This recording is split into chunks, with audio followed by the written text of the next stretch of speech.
To our channel, welcome to Amy's channel. आज मैं reading कर रही हूँ। आपने पढ़ ही लिया होगा कि आपका person why they are attracted to you, उन्हें आपकी क्या चीज़ पसंद है। मैं सिर्फ एक यूज़ कर रही हूँ और इसका नाम है the wheel of the air tarot.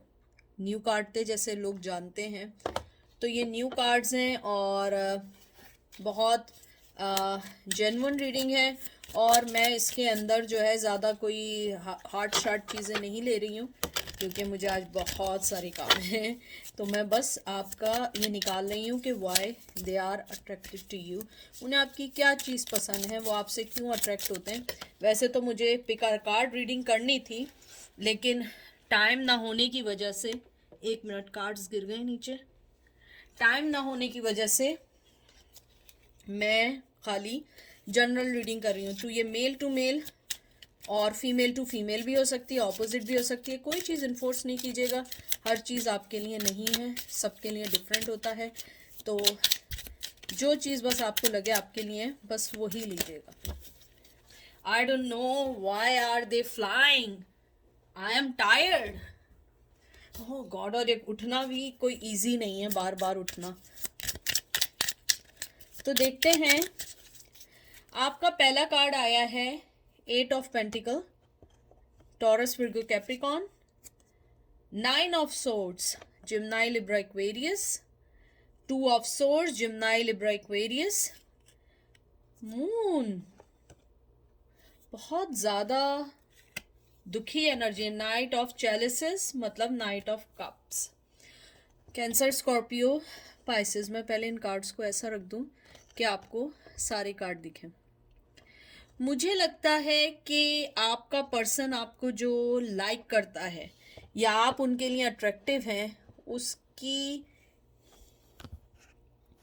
एक वजह यह है कि you guys are so much, कहते हैं ना कि आप लोग बहुत ज़्यादा इंट्यूटिव पर्सन तो हैं लेकिन आप लोग बहुत मोहब्बत करने वाले हैं। आपके पर्सन को आपकी जो सबसे अच्छी चीज़ लगती है वो ये लगती है कि आप लोग जो हैं बहुत ज़्यादा मोहब्बत करने वाले के साथ। और आप लोगों में जो एक अच्छी चीज़ है वो ये है कि आप लोग झूठ का सहारा नहीं लेते। मुझे लगता है आप लोग झूठ बहुत कम बोलते हैं, डिसेप्शन नहीं है, क्लियर कट है। आपको अपनी लाइफ के बारे में सब पता है। मुझे लगता है कि आप लोगों की लाइफ में बहुत ऐसे मूवमेंट आए कि आप उनको छोड़ के या अपने वक्त अपनी चीज़ों को छोड़ के आप अपनी लाइफ में उनके साथ अच्छे से मूव हो सकती, या आप अपनी लाइफ में उनके बगैर बहुत अच्छे से मूव हो सकते थे लेकिन आपने हमेशा उनको चुना। मुझे लगता है आप अपने बनाए हुए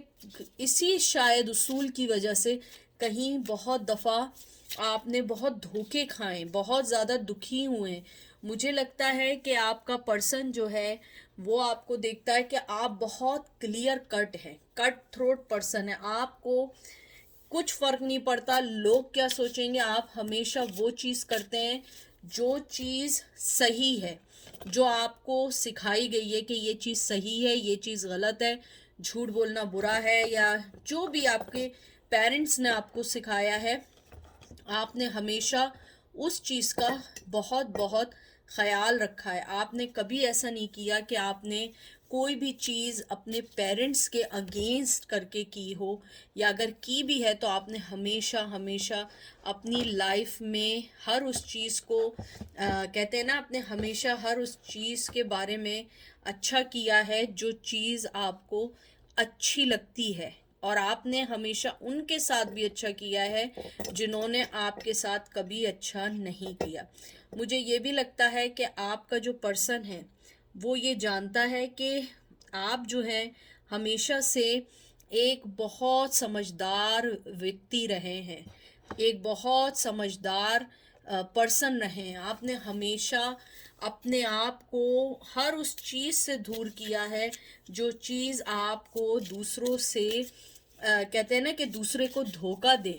आपने हमेशा सच्चाई का साथ दिया है, आपने हमेशा अपनी लिमिट्स को कायम रखा है। मुझे लगता है आपने अपनी लिमिट्स बहुत अच्छी कायम की हुई हैं। आप लोगों ने अपने अपने ट्रेडिशन को बहुत अच्छा कायम किया हुआ है। और मुझे लगता है आप हमेशा लोगों के लिए मोहब्बत का कहते हैं ना, आप हमेशा मोहब्बत देने को तैयार रहते हैं, बहुत नाजुक दिल, बहुत इनोसेंट। मुझे लगता है आप हमेशा, अगर आप लोगों के साथ ये भी होता होगा कभी कभी कि अगर आपने कोई चीज़ देख ली है, आपके वो माइंड में रहती होगी, जब तक आप उसका कोई हल ना निकाल दें, जब तक आपको ये ना हो जाए कि नहीं यार ये गलत है, मुझे इस चीज़ को सही करना है, या मुझे किसी की हेल्प करनी है, या मुझे किसी को अपनी तरफ से कोई चीज़ देनी। मुझे ये भी लगता है कि शायद आप लोगों ने बहुत दफ़ा कुछ लोगों को अपनी अपनी कहते हैं ना कि आपने अपनी तरफ से उनकी ज़िंदगी में बहुत सारी मदद भी की है। हो सकता है आप लोगों ने बहुत सारे लोगों की मदद भी की हो फाइनेंशली, जो किसी को पता ना लगती है, छुप के मदद करते हो आप लोग। हमेशा लोगों के कहते हैं ना कि आप ख्याल रखते हैं। आप ऐसा पर्सन होंगे कि आप जिसका ख्याल तो रखते हैं जो आपके करीब है, आप उनका भी ख्याल रखते हैं जो आपके करीब नहीं है। मुझे ये भी लगता है कि आप जो है हमेशा से, बचपन से आपके दिल में लोगों के लिए, जानवरों के लिए, एनिमल्स के लिए, पेड़ों के लिए, नेचुरल जो नेचर है, इन चीज़ों के लिए बहुत रहा है। और मुझे लगता है कि कुछ लोग जो हैं वो बहुत ज़्यादा अपनी लाइफ को, कहते हैं ना कि आपने अपनी लाइफ को डिस्ट्रॉय किया है लोगों को सेट करने में। हो सकता है कि जो पर्सन है वो आपसे इसलिए अट्रैक्ट है कि आपने हमेशा उसकी हर उस चीज़ का ख्याल रखा है जो उसको फ़ायदा या बेनिफिट दे। आपने कभी अपना ख्याल नहीं रखा इस चीज़ में। मुझे ये भी लगता है आपने फाइनेंशियली उन्हीं की नहीं, बहुत से लोगों की मदद की है। आपने बहुत से लोगों को फाइनेंशियली स्टेबिलिटी दी है, बहुत से लोगों को आपने फाइनेंशियली सपोर्ट की है, बहुत से लोगों को फाइनेंशियली, कहते हैं ना कि आपने छुप के मदद की है। छुप के मतलब ये नहीं कि आपने पैसे डाल दिए कहीं और छुप गए, किसी के थ्रू की है, अपनी मॉम के हाथ, किसी फादर के हाथ, या किसी को ज़रूरत हुई किसी थर्ड पर्सन को, आपने अपने आप को शो नहीं किया, किसी के भी हाथ आपने पैसे भिजवा दिए या किसी की जॉब लगवा दी। तो मुझे लगता है कि आपके पर्सन को आपकी ये सारी चीज़ें अट्रैक्ट बनाती हैं, और उन्हीं को नहीं, जितने व्यक्ति हैं आपकी लाइफ में, जितने लोग हैं, जो भी हैं, वो सब आपकी इस चीज़ को बहुत एडमायर करते हैं। मुझे ये भी लगता है कि आपने अपनी ज़िंदगी में बहुत सारे दुख देखे हैं, और इस वजह से आपने हमेशा कोशिश की है कि आप दूसरों की ज़िंदगी से दुख निकाल दें, और ये भी आपका एक रीज़न है। और ये देखिए, प्रिंसेस ऑफ वॉन्ड्स आए, देखें। मुझे लगता है कि आप हमेशा से बहुत ज़्यादा पैशनेटिव रही हैं लोगों के लिए भी और अपने पर्सन के लिए भी। आपने हमेशा, यानी कि आपका जो पैशन है ना, वही आपकी स्ट्रेंथ है। आप हमेशा अपना हर काम बहुत पैशनेटली करते हैं। मुझे लगता है आप लोग अगर जॉब करते हैं, आपके आपके बॉसेस आपको बहुत लाइक करते हैं इस वजह से कि आप बहुत पैशनेटली काम करते हैं। आप अपना, कहते हैं ना दिन देखते हैं ना रात देखते हैं, और आप लोग सिर्फ काम करते हैं। और आपको ये लगता है कि ये ज़िंदगी जो है, ये अपने लिए तो सभी जीते हैं, लोगों के लिए जीना है, ये असल चीज़ है। और शायद कुछ लोग इसी चीज़ को बहुत मानते हैं। उसके अलावा मुझे एक बहुत स्ट्रॉन्ग एनर्जी आई है। मुझे लगता है कहीं ना कहीं आपने अपनी ज़िंदगी में अपने दुख को छुपाने के लिए, दबाने के लिए, आपने हमेशा दूसरों के साथ अच्छा करने की कोशिश की है। क्योंकि आपने अपनी ज़िंदगी में इतने धोखे खाए, इतने आपने अप्स एंड डाउन्स देखे हैं। मुझे कुछ लोगों के लिए लगता है कि इवन आपके पेरेंट्स ने आपको कभी सपोर्ट नहीं किया। कुछ लोगों के लिए, मुझे कुछ लोगों के लिए ये भी लगता है कि आप अपने पेरेंट्स के अडॉप्टेड चाइल्ड भी हो सकते हैं, या हो सकता है कि आप बहुत यंग एज में आपके मम्मी पापा में से किसी की डेथ हो गई थी। यानी कि ये कुछ लोगों के लिए, सबके लिए नहीं है। तो मुझे लगता है कि आपने बचपन से अपने आप को बड़ा होता हुए देखा है, यानी कि आप बचपन में ही बड़े हो गए थे। और यही वजह है कि आप ना झूठ बोलते हैं, हमेशा सच को सोचते हैं, कि चाहे आपको उसके लिए कितना भी नुकसान हो, लेकिन आप हमेशा सच का साथ देना चाहते हैं। देख लीजिए स्ट्रेंथ लियो, ये देख लें, ये देखें क्या स्ट्रेंथ है ना। बहुत स्ट्रॉन्ग पर्सनैलिटी, फायरी एनर्जी, बहुत ज़्यादा फायर आप लोगों की लाइफ है। मुझे लगता है कि आपका पर्सन जानता है कि आपकी बड़ी फायरी एनर्जी है, आप बहुत स्ट्रॉन्ग पर्सन है। मुझे लगता है कि आप कभी कभी लोगों पे डिपेंड ज़रूर करते हैं, लेकिन आप हमेशा डिपेंड नहीं करते हैं। आप अपना हमेशा प्लान बी को रखते हैं। हमेशा आपने अपनी लाइफ में किसी का सहारा ज़रूर लिया है, लेकिन आपने हमेशा हमेशा कोशिश की है कि आप किसी पे बोझ ना बने, सेल्फ मेड रहें, खुद मेहनत की है, खुद तालीम हासिल की है। मुझे लगता है कुछ लोगों के लिए एजुकेशन भी हासिल करना इजी नहीं था।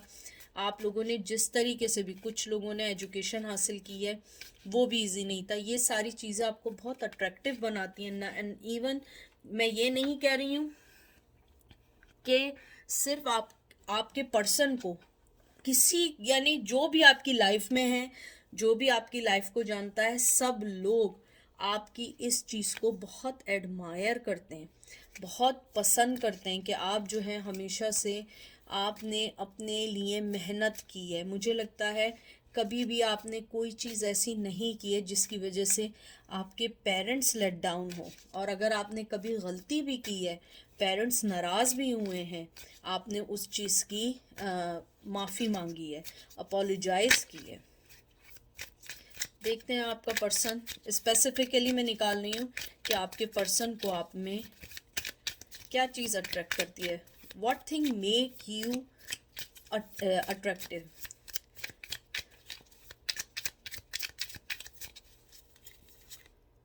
Seven of swords. मुझे लगता है कि जिम्नाई, लिब्रा, एक्वेरियस, मुझे बहुत स्ट्रांगली लगता है कि आप ना एक जेलस पर्सन नहीं है। आप हमेशा से खुश रही हैं जो भी चीज़ आपकी लाइफ में भगवान ने या जीसस ने या अल्लाह ने दी है। आपने कभी अपनी लाइफ को कंपेयर नहीं किया, हर हाल में आपने ऊपर वाले का शुक्रिया किया है, ऊपर वाले को थैंक यू किया है कि आपको अच्छी लाइफ दी है। मुझे लगता है कि आपकी जगह कोई और इस लाइफ में होता तो वो टूट चुका होता, आप टूटे नहीं। मुझे लगता है कि आपको जो चीटिंग भी अगर मिली है, शुरू में बहुत दुख हुआ, लेकिन आपने फिर भी उस चीज़ को ऊपर वाले की रज़ा को समझ के, ऊपर वाले की कहते हैं ना इम्तहान को, परीक्षा को देखते हुए आप लोगों ने उसको बहुत इजीली एक्सेप्ट कर लिया। मुझे ये भी लगता है कि आप हमेशा से एक मोहब्बत की तलाश में रहे हैं, मेल या फीमेल। ये चीज़ें आपको अट्रैक्ट बनाती हैं, क्योंकि मुझे लगता है जब आप किसी पर्सन से मिलते हैं, आपको कोई फ़र्क नहीं पड़ता उसके पास क्या है, उसके पास कौन सा घर है, उसके पास कौन सी गाड़ी है, वो कहाँ रहता है। आपको फ़र्क पड़ता है उसका दिल कैसा है, वो किस टाइप का है, वो मोहब्बत करने वाला है। क्योंकि मुझे लगता है आपको एक सच्ची मोहब्बत की जो तलाश है, जो आप देख रहे हैं, वो चीज़ आपको अट्रैक्टिव बनाती है। क्योंकि पर्सन, कोई भी इंसान, कोई भी पर्सन आपसे जब बात करता होगा, वो देखता होगा कि आप बहुत इनोसेंट और बहुत सादा हैं। आपकी बातें हमेशा फैमिली से रिलेटेड, दूसरी चीज़ों से भी रिलेटेड होती होंगी, लेकिन मटीरियलिस्टिक नहीं होंगी। ना गाड़ी, ना बंगला। हाँ, ये होता होगा कि एक अच्छी जॉब हो, मैं सेट हो जाऊँ, मेरी लाइफ सेट हो जाए। ये चीज़ें जब आपका पर्सन, इवन दो दूसरे लोग सुनते हैं, दे रियली लाइक यू, वो लाइक करते हैं आपकी स्ट्रेंथ को, आपकी लॉयल्टी को, आपके गोल को। आपको फोकस देखते हैं कि आपका फोकस आपका फ्यूचर है। और ये देख लीजिए, क्वीन ऑफ कप। मैं यानी मुसलसल शफल कर रही हूँ, यानी कि आप मेल या फीमेल जो भी हैं, बहुत बहुत मोहब्बत है, बहुत मोहब्बत है। मुझे पता नहीं क्यों एक अंदरूनी फीलिंग्स आ रही हैं कि आप लोगों ने अपनी मॉम को कहीं ना कहीं या अपने फादर को कहीं ना कहीं लाइफ के किसी हिस्से में बहुत मिस किया है। जहाँ आपको एक माँ या बाप की बहुत ज़रूरत थी, वहाँ वो मिसिंग थे किसी वजह से। और अगर वो मिसिंग नहीं थे तो आप उन्हें शायद बता नहीं सकी और वो आपकी मदद नहीं कर सके, और आपने अपने आप को बाउंड कर लिया। तो मुझे यही लगता है आपका जो पर्सन है और या लोग हैं, वो देखते हैं कि आपके अंदर ऐसी ममता है, ऐसी मोहब्बत है, ऐसी नर्चरिंग है जो एक माँ के अंदर होती है। यानी अगर इवन आप मेल भी हैं तो आपके अंदर एक नर्चरिंग है, केयरिंग की है। आपका सबसे मेन जो चीज़ मैं देखती हूँ केयरिंग, विजडम, आप क्लेवर नहीं हैं, लड़ते नहीं हैं, आपके अंदर कोई धोखेबाजी नहीं है, आपका फोकस अपनी तालीम, अपने एजुकेशन, अपनी जॉब रही है। लेकिन अगर आप किसी को आपकी ज़रूरत रही है तो आप वो पहला पर्सन होते होंगे जो लोग आपको कॉल मिलाते होंगे। मुझे लगता है कि आप थर्ड पार्टी के आने के बाद भी आपने अपने आप को बहुत स्ट्रांगली उस चीज़ को फेस किया और बड़ी अच्छे तरीके से फेस किया। मैं लास्ट कार्ड निकालती हूँ।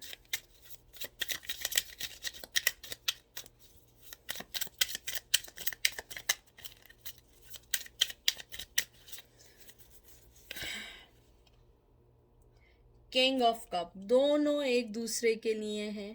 मुझे लगता है कि आप जिस पर्सन का, और यहाँ भी है कैंसर, स्कॉर्पियो, पाइसेस, आप जिस भी पर्सन का पूछ रहे हो वो आपको अपना कंपैरेटिवली समझता है, मोहब्बत करने वाला समझता है, और वो ये जानता है कि ये चीज़ें आपको अट्रैक्ट बनाती हैं क्योंकि आपके पर्सन को हमेशा से ऐसे ही पर्सन की तलाश थी जो उनकी और आपकी लाइफ दोनों को सेट कर सके। मुझे लगता है आपका पर्सन जो है, आपकी तरफ से उन्हें कोई शिकायत नहीं है, उन्हें शिकायत अपने आप से है कि वो आपको सही टैकल नहीं कर सके। मुझे लगता है कि आप लोगों ने अपनी ज़िंदगी में इतने दुख देखे हैं, तो जो पर्सन ने आपको दुख दिया है ना, आप उसको भी सह गए।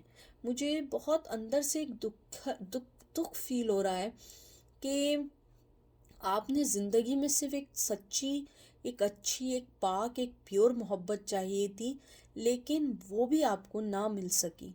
ये सारी चीज़ें आपको अट्रैक्टिव बनाती हैं, आपको लोगों की नज़र में अच्छा बनाती हैं, क्योंकि मुझे लगता है कि आपका पर्सन बहुत अच्छे से जानता था कि आपको धोखा देने के बाद उसकी लाइफ कैसी हो जाएगी या आपकी लाइफ कितनी डिस्ट्रॉय हो जाएगी, लेकिन उसने अपने आप को सेल्फिश बन के उस चीज़ को इग्नोर किया और अपने आप को पहले रखा।